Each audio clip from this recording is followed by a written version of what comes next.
Hi guys, welcome back to my channel. If you're new here, my name is Yolanda Melody. Today I want to talk about fake conspiracies that are being bandied about all over social media and how this is being done deliberately to not only cause massive confusion, but to also cause arguments and, of course, to discredit us.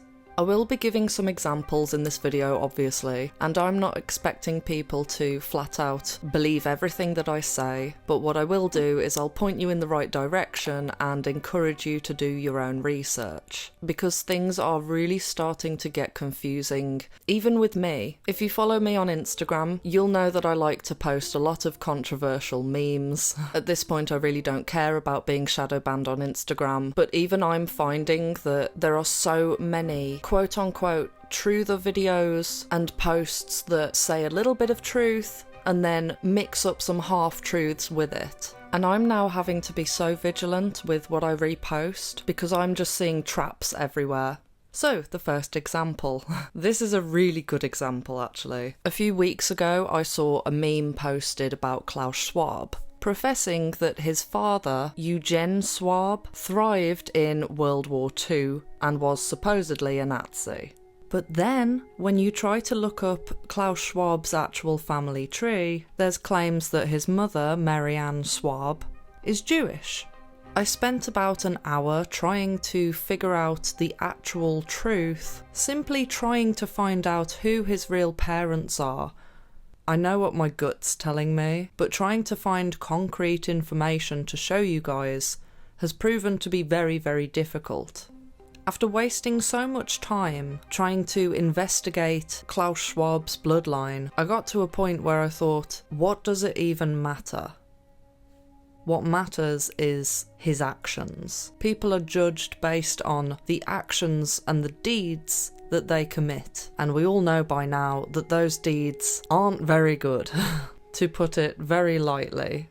Because there's so many fake conspiracies being bandied about that can be debunked so easily, that further perpetuates this idea that conspiracy theorists just believe anything they find on Instagram, just at face value. They don't do any research, they don't look into anything, which is just really, really ironic, to be honest. What I think is happening is that people are waking up at such a fast rate now that the dogheads are just pulling out all of the stops. They're trying every single trick in the book to try and cause order out of chaos.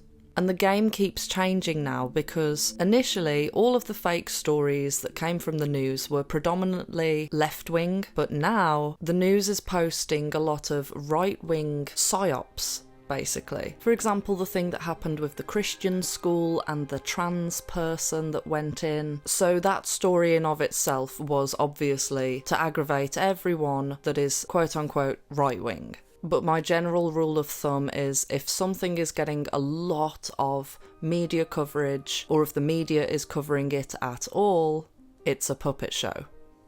And it is designed purely to cause hatred between different groups. And I know I say this all the time, but the last thing that we want to do is cause division between the people. The only people that I am against are the people that are creating these stories, aka the media and the dogheads. I'm not professing to be perfect. There's instances where I have actually got roped in and thought that one of these stories is true, and then I later find out that, oh, it's another psyop. But that's only when I don't listen to my gut. You hear truthers talk about discernment all the time. It's a word that's being bandied about so much, but it is so important right now. If you see something and you have that little feeling, it's almost like a whisper in your mind, and it says, something's not quite right here. What if this isn't true? Listen to that whisper, and don't just take it on face value. Obviously, if you feel the need to look into it further, do that. That's what I do, just to make sure. But while we're on this topic, I also just want to say that it's a good idea to prioritise what's actually worth looking into nowadays. It seems like the media have got all of their own versions of conspiracies ready and lined up for the controlled opposition to start hyping it up, and it seems like every single month there's something new that everybody is focused on.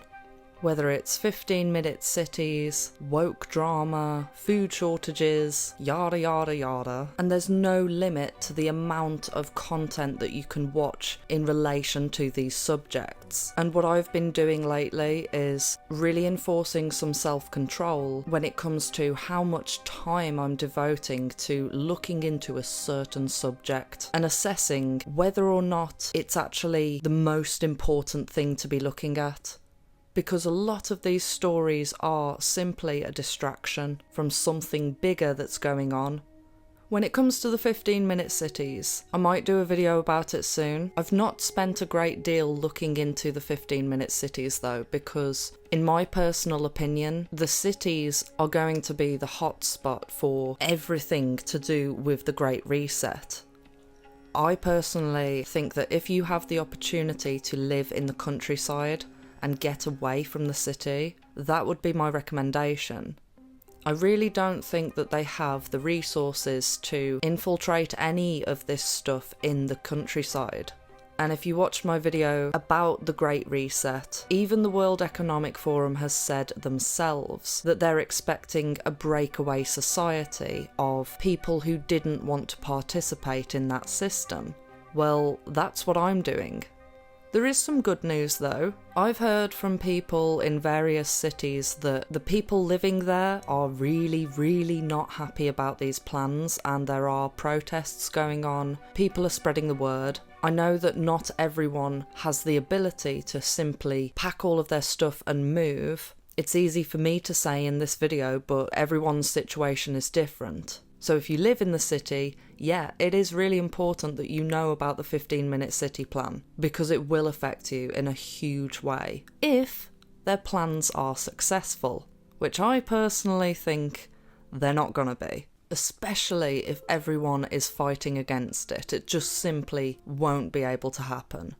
When it comes to the woke drama, if you have children or a child and they're in school, then it is very important that you are aware of what they're teaching the kids in the school. And if you ask me, if I was a parent, I wouldn't be having my kids going to school. I mean, the school system I've always been against. All it teaches you is to be obedient, to be a slave. I dropped out of school when I was 14 and I was homeschooled, and I tell you what, I flourished so much. During the time that I was at school, I actually self-injured. Not sure if I can say the words, but I was in a very dark place. The moment that I came out of school, my mental health was so much better. But if you want to know more about that, I've got a whole video about that, so feel free to check that out. I guess what I'm trying to say is use your discernment and just bear in mind that because there are so many lies being bandied about, people are bound to get roped into things. And it's important not to argue amongst each other, because that's exactly what they want. They know that the cat's out of the bag. They know that we know what they're doing. And they know that the number of people waking up is just growing bigger and bigger and bigger. So their only chance now, really, is to get us to argue with each other, to separate us into various groups and subcategories, get people arguing about whether Andrew Tate is a good person or a bad person. I mean, if you ask my opinion, he's a celebrity. Right? Very obvious that he is controlled opposition, but if you disagree, I'm not going to fall out with you over it. Because eventually, the truth will always come out. If I turn out to be wrong, okay, that's fine. Anyway, I hope you guys enjoyed this video. Comment below your thoughts, and as usual, if you enjoyed this video, please don't forget to like, subscribe, and hit the notification bell. Love you, bye!